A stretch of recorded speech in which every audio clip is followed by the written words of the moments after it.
અસ્મિતાબેન હરેશભાઈ ઠુમર। ખાસ કરીને આજે આપણે 3 ગામડાની બહેનોની મુલાકાત લીધી હતી, શું કહેશો? મેં મેંદરડા તાલુકાના 3 ગામની મુલાકાત લીધું।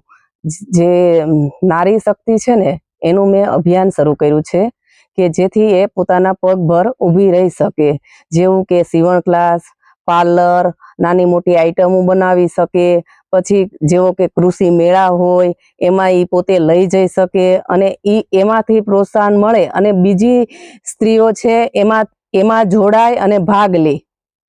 મારી ઈચ્છા એવી છે કે હરેક સ્ત્રી પોતાના પગભર ઊભી રહે, નાની મોટી વસ્તુઓ બનાવે અને બહારના જિલ્લાઓમાં લઈ જાય, કોઈ સિટીમાં લઈ જાય, કોઈ કૃષિ મેળા હોય કે એક્ઝિબિશનો હોય એમાં બધે લઈ જાય અને પોતાની નવી નવી આઈટમો બનાવે અને એનાથી પોતાના ગામ તાલુકો ને ઉજ્જવળ બનાવે।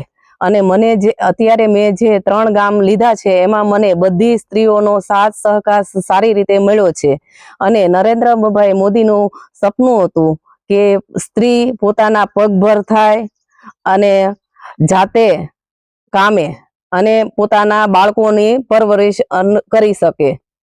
એવી મારી આશા છે કે બધી સ્ત્રીઓ પોતાના પગભર થાય અને સાથે પરિવારને પણ આગળ લઈ જઈ શકે।